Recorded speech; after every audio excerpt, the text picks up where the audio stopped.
talking about the warm water species. Smallmouth they're more trout-like than largemouth in that they prefer the clear or cooler water. It's important to adjust your technique based on the water temperatures. Hello, everybody. Good evening. Thanks for coming. I'm Erin Kimsey. My pronouns are she, her, hers, and I live and fish in and on the Massawomack ancestral lands in Northern Virginia, so I'm just outside of Washington, D.C. I'm the Instagram moderator for United Women on the Fly. I've been fly fishing about 7 years, and tonight talking about the warm water species. Smallmouth are called smallies, bronzebacks, brownies, brown bass, humpbacks, footballs. There's a plethora of funny names. They're more trout-like than largemouth in that they prefer the clear or cooler water. And apparently smallmouth are considered decent table fare, although I've never kept or consumed one on my own. A little bit of background on where they originated and how they've spread. Smallmouth have expanded beyond their original native habitats, primarily through transportation, originally dating back to the Erie Canal in 1852, and then along the railroads as people moved westward through the 1800s. It's said that cooks transported them to waters along the railroads to feed the railroad construction crews, which I thought was interesting. And on many traditional trout and salmon rivers out west, dams caused the water to warm, and oftentimes smallmouth were stocked to replace the now extinct cold water trout and salmon. Smallmouth are incredibly hardy, and they survive and now thrive in watersheds across the nation. It's said that all but 3 states now have some degree of a smallmouth population. Smallmouth are pound for pound one of the strongest fighting fish, which is part of the reason why I love them so much. They're hyper-aggressive, opportunistic feeders, a lot less spooky than trout. You can just slap your line down. But it's important to adjust your technique based on the water temperatures. Here's a quick little graphic to show the pretty much 4 stages of fishing for smallmouth. It's nearly year-round. The colder it is, the less productive time of year it is. Tolerate considerably warmer temperatures, and they can be fished in the peak of summer heat. I mean, we're fishing them. It's super warm, and they're hungry and aggressive. So we'll go through these 4 different stages here a little bit more in depth. So the pre-spawn water temperatures are around 50 to 55. This is when the fish are just starting to get a little bit more aggressive, moving a little bit out of their deeper winter waters, so about 10 to 15 feet.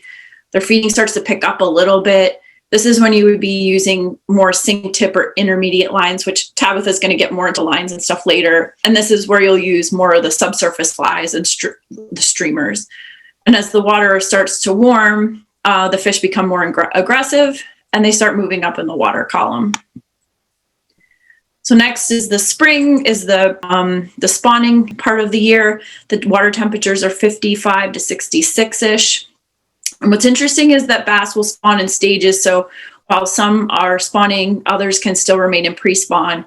And the pre-spawn bass give a super aggressive chase. That fish that I was not properly holding, I caught her in early March. So it was pretty chilly. You can see I have lots of layers on in that photo. And yes, she really slammed it.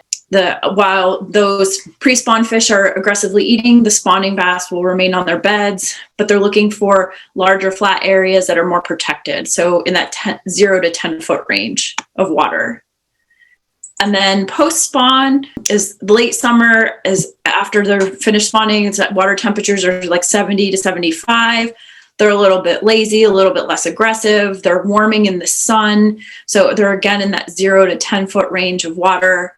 This is that floating to an intermediate line. Tabitha will talk about that next. This is when you start getting into topwater fishing and fishing along shady shorelines. And then next is the summer and fall, which is where we are right now. The water temperatures are 70, 75. Above that, you do a lot of floating to intermediate lines. It's a lot of topwater fishing. You're looking for the steep underwater ledges, weed beds, docks, bridges, any kind of submerged structures. And a lot of the fish are chasing bait fish. So you'd be looking for minnow patterns. So where do the bass live? Where should you start looking for them? Smallmouth love structure, and that structure can be variable. This list is just a short list of things to look for. And dramatic depth changes is one that is really key in the summer. We find them hiding around rocks and stuff, but the trees, it's always it's always a good, if there's something for them to dart behind, that's where they're going. And then the shady shoreline. So it's just kind of on the riverbanks where the tree shades is covering right on the edge of the river. This is a little bit more about artificial habitat too. Some fish and wildlife agencies or other conservation preservation agencies will drop artificial structure into water bodies to provide additional habitat for bass.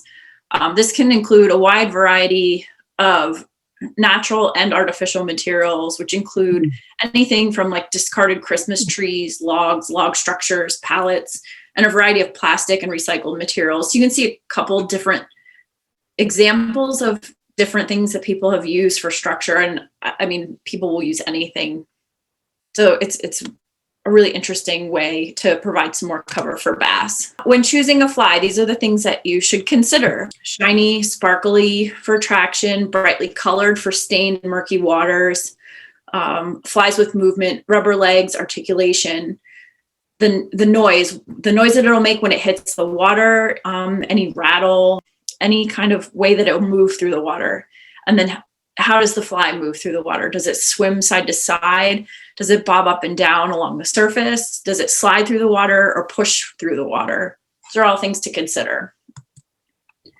So here are a few different flies that we'll just go through some of my favorites. So A is labeled the Game Changer. I have one here. The Murdich minnow. There's a little one. There's bigger ones too. Jake Villax Romer. I don't have one of those right now. The Clouser minnow. I don't have one here. I've got a Crelex here. I've got a whole slew of woolly buggers. And here is a wiggle minnow, like you see in G as well. And these are all more wet flies. The ones, the streamers, they're further down in the column. And then Chuck Kraft, I know lots of people know his name. He developed a plethora of fly patterns used across the Mid-Atlantic region. The most expensive fly I have in my box is one of his. I don't think it's ever been in the water. They use nail polish to paint the underbelly of it. And they can change out the legs on that. Fishing Guru tied me this imitation boga bug. Got the critter mites. They come in a variety of sizes and colors. Here's a brown clawdad of Chuck Kraft's and a CK baitfish, which the yellow is depicted, but they usually are just the chartreuse and white. Moving into topwater flies, frog patterns are definitely hot in the summer. A lot of times the smallmouth will just slam them as soon as they hit the water. With a frog, you want to make small, abrupt strips because that's going to give your fly more action. So the important features on a frog fly are the legs and the movement. I have the first fly that's pictured. I have one here. It has a rattle in it. It's got rubber legs. It's got the hackles. It's got some legs in the back, but it does have a rattle to it.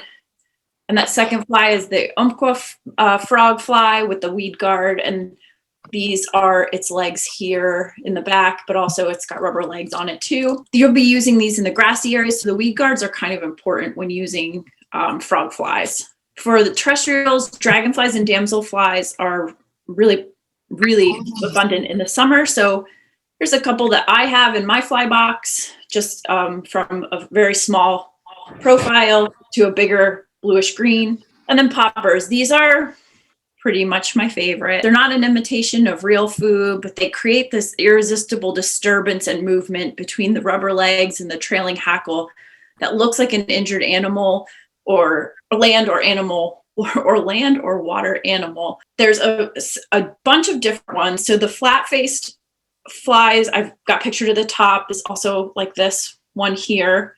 And they all have rubber legs, or most of them do. There's the slant-faced fly. So the flat-faced fly is one of the quieter, more subtle poppers to use. It creates a more subtle vibration along the water surface. The slant head dives below the surface and then pops back up, like looking like an injured animal when you're fishing that. And then the bullet head or the slider has a much more rounded face. So this slides through the water and it pushes the water away. So it looks like a swimming mouse gliding across the surface, possibly. And then the convex or even a double barrel, this one's a double barrel, you'll see, are best in dark or low light conditions. They pop and if you pop them and pause, or a chugging retrieve. But really, a lot of these flies, you just slap them down on the water and you chug it once, let it sit. And that sit is the most critical point. And then you chug it again. And then for whatever reason, the bass just cannot resist it. So again, here's my best fish to date, but Tabitha's up next to talk about lines with these flies. And that's what I got. Thanks for joining us. I'll hand it over to Priscilla.